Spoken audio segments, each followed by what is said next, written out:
Love to see that lock signal. Yeah. No, it means everything's working. It means everything's working. When we don't have the lock signal, we have problems. It's GloucesterCast 292. Whoa. We have Heath, Ellis in the house. First time podcast. First time. Good morning, everybody. We're going to talk about a couple different subjects with him. Okay, great. We also have Captain Stan and Daisy Nell here. Good morning. Good morning. Good morning. Kim morning, Smith is with me. Good morning, Gloucester. And we have some other people that are going to pop in. Okay, great. Some mystery guests. Mystery guest. Okay. Something like that. First off, I wanted to mention Cape Ann Community Cinema. I'll have tickets for you guys. I'm passing them out now so I don't forget. I always end up forgetting. Yeah. There's tickets for Cape Ann Community Cinema if you guys want to go. That's for you and those for you. They're kind enough to give our guests tickets when you come in, and so we like to give them a shout out. Their schedule is at the top of the blog all the time, and the link to their website to see what's playing at the cinema is in the show notes as well. So shout out to them. Schooner Festival is coming up. It's Labor Day weekend? Oh, it's Labor Day weekend. And I heard that there's something different this year. Every year must be a little bit different, but I heard, and I hope I'm not saying something that's false. I'll correct you. Okay, you'll correct me if I'm wrong. Are they putting temporary floats in between the building center and where the Empire Fish used to be? Gloucester House. In between the Gloucester House and the building center. Off of I-4C2. Okay. Yes. Yeah, off of I-4C2. Yes. So that People can schooners. Oh. Yes. All this visibility is part of our plan to expand the festival so that there's more public access. That's been a big goal, to be able to have more people be able to actually see the boats, get up close, see a real live captain, see a real boat. Wow. One of the things about the Schooner Festival, it is the genuine, this is a real fishing schooner or a replica of a significant schooner. This year, the other big news is that Blue Nose is coming back for the first time in a long time. Blue Nose will be here, Columbia will be here. Blue Nose 2. Blue Nose 2, right? Blue Nose 2, which is actually, was it a 2 foot by 2 foot section of the keel that Yes. they built around? Yeah, we call that 2.2. Blue Nose 2.2. So But will they be in a category of their own? Like when they're racing, like who's in that category? Blue Nose will not be racing. Oh, okay. It's in their bylaws. They really can't race. Oh, okay. So then it'll they be- have a record to protect. They don't want to. They think they've never lost, so they don't want to start now. Okay. They never lost a series. Yeah, we can talk They've about that lost all a day lot. long. The who didn't win. But that's So that's then racist. it's going to stay Columbia and Adventure. They're in their own. No, Columbia, boats that are newer, Okay. because Columbia was built in 2014. It's a replica Okay. of the 1923 Essex-built schooner Columbia. That's in its own category. If there was another newer schooner, Okay. and we hope there will be, we think there will be, that we have a separate trophy for the Columbia Trophy. It's the Columbia Trophy we're naming for the 1923 Columbia because it was such a significant schooner. And this one that has been coming for the last 4 years, is a replica, but it's steel. Right. And it's all, from the deck up, it's all traditional rigging, but their winches are electric, and they are a very fast boat. So this is really not fair for them to be competing against the 1893 Lady G. Howard, for example.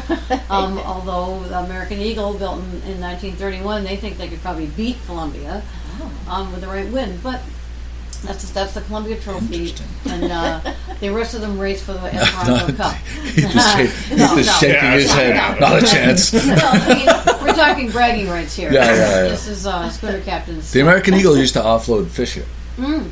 Oh, Did you ever see the video? Someone had a video of Andrew them. and Rosalie, right? What's that? Andrew and Rosalie.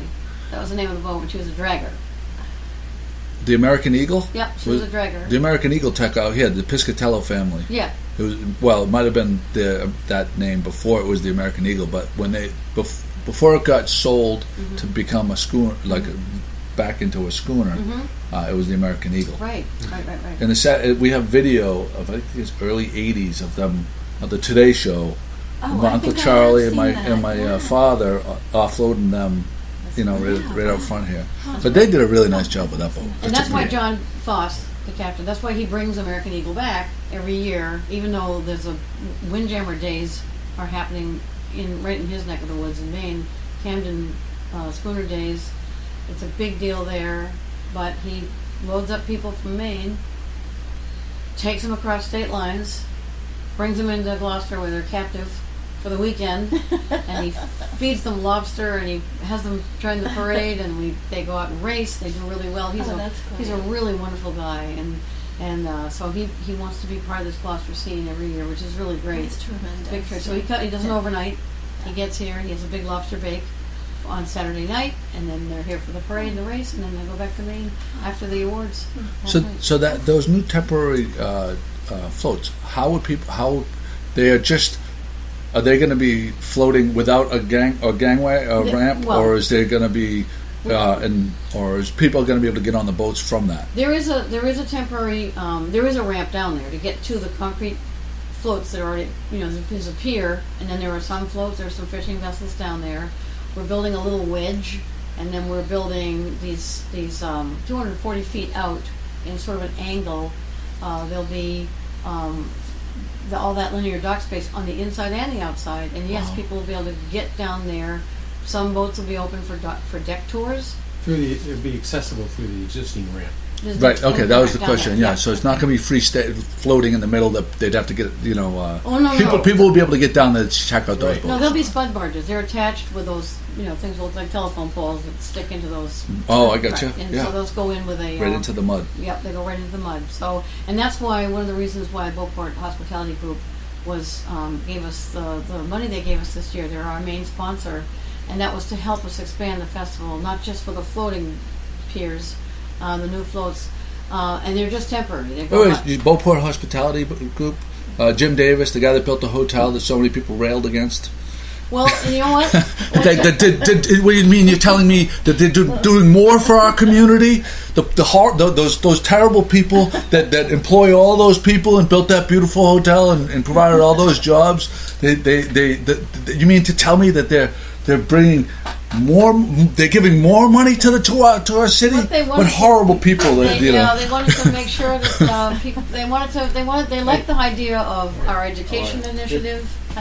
They like the idea of an education because we give a scholarship, and to have a young person go off to school, and they like that aspect of educating the public and teaching them about the authentic story of Gloucester. It's not fake news. This is the real thing. And they do a lot of good. They do a lot of good, really and that was the point. Stepped up, and hey, Mark Ring just stepped in. Were you the one that told me about the floats that they were going to be putting between I-4C2? Yeah, she was just explaining to me they're going to have spuds that go down, and people are going to be able to access those boats. Right from I-4C Trouble. And did you know that the Beauport Hospitality Group gave the money was the main sponsor for all that to happen? I knew it was funded. I wasn't sure who it was, but good for them. Yeah. That's why that hotel is so awesome.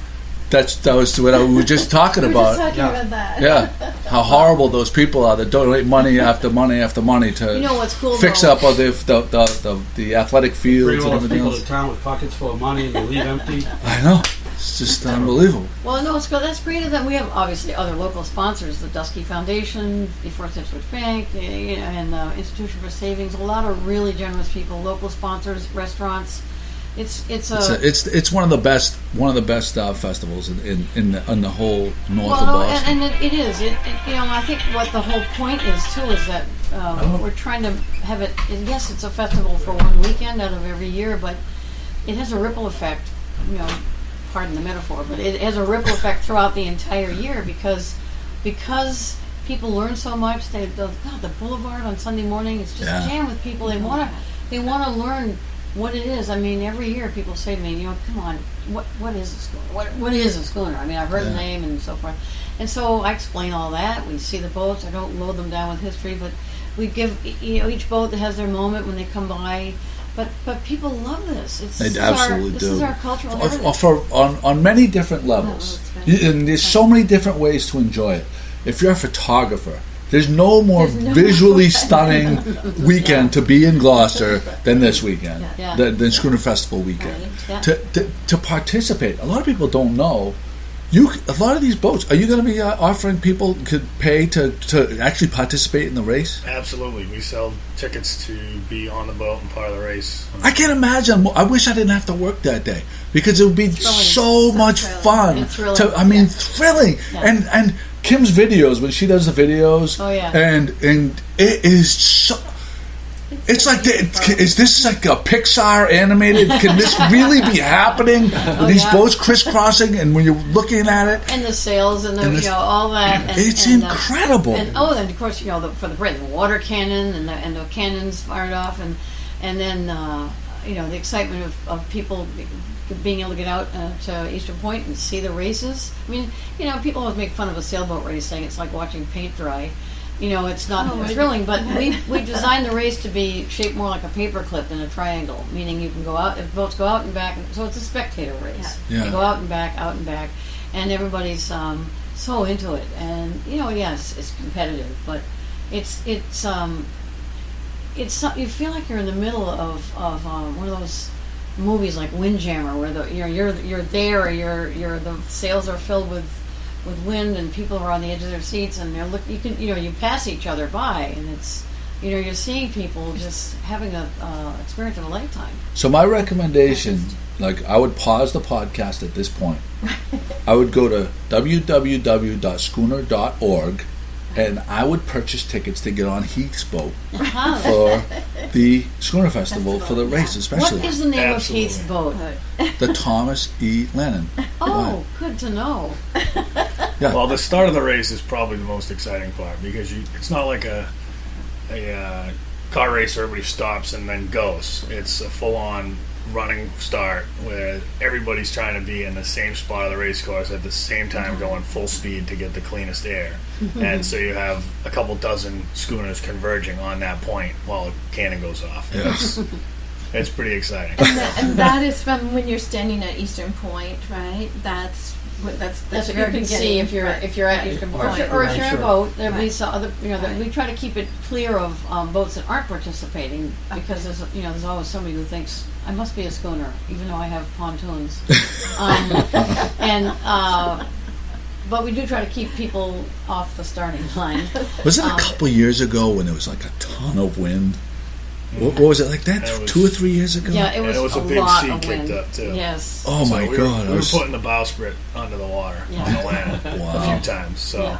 it makes it better for us because we're one of the bigger, heavier boats in our class. Right. So we carried our 4 lower sails full, where other smaller boats had to start shortening the sails. So that's what the Lannon really loves, is when it's blowing hard and rough. Because we kind of steam through those big waves. Not all the spectators, passengers on the boat. I hope you know my dream. My dream is that one day, that maybe one day I'll be able to retire, and I can go on the Lannon to when they go down to Baltimore. You know, on that trip, Yeah. and hang out with the guys, drink rum all night, wake up in the morning, cook.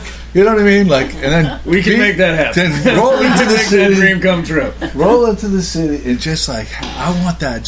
I dream of it, but this is the time of year I have to be down the dock. I don't have any time to do that. But one of the first year when if I haven't got dementia like my dad, but the first year I get to be retired. That's the first bucket list thing I want to that do. you're gonna do. Wow. You I'll know? put you on the top of the list. Oh, please do. But why don't we? We've talked about the Lannon, obviously my favorite boat. What other boats are going to be participating? Well, we have Blue Nose coming this year. Blue Nose 2, Columbia will be here. American Eagle Lynx is coming back, and that's the they call it the tall ship Lynx. That's beautiful. It's too. hi. It's a replica from an 1812 era. So it's exciting. It's a super long bowsprit. And it and does it have square sails too? There's one square One sail. square Yes, sail, in fact, yeah. the painting that John Caggiano did this year for our poster features the Lynx. So it's you can see that big square Square topsail, sails. and they're a wonderful family that are coming here too. The Peacock family that owns that boat and runs that. Is the Roseway coming? Roseway will be here. Yes, Roseway's coming. Lenny G. Howard, the oldest of our schooners from Essex is out in the Great Lakes, so she's not coming this year. Was there a chance that the Letty G was that in New York, and there was like a lot? It was tied up in the seaport. South Street Seaport. South Street, and wasn't there a chance that like they just didn't have the funding, or it was gonna like there was issues with it, right? Well, name a schooner of that era that doesn't have issues. I mean, when you get to have a 90 or 100-year-old or a 115-year-old boat, you know that the funding is constant. You can never let your guard down. And who has linear dock space to keep a boat like that up and running? It takes a lot of donations and caring public. And we look at Adventure.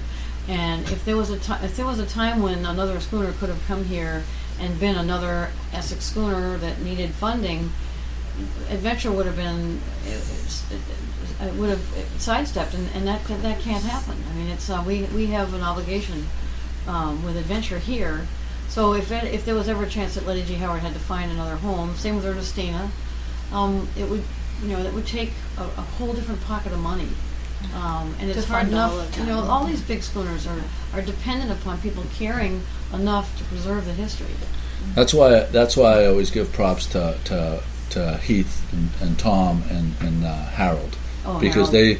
they put their balls on the line, and they made it like that's a business. It's like they rely on paying customers, and they've made a go of it, and they don't, and that's why I'm so like throughout the year I give them so much support, because as a small business owner, like I love other small business owners who take that risk and put that effort in, and they don't rely on the public dollars. You know what I mean? That's why I give them so much props. What is an important part of that formula, though, are places like the nonprofit organizations. Adventure's a nonprofit. The Schooner Festival is a program of Maritime Gloucester. So we're sort of like the benevolent landlords down there, where we run this as a program so that people who are running a business can actually benefit from it. Mm. So I mean, they do. We hope everybody benefits from it. But our Maritime Gloucester's goal is mission is more of an education nature, of course. But we have the heritage, and we have the whole goal of the preservation and stewardship of the harbor.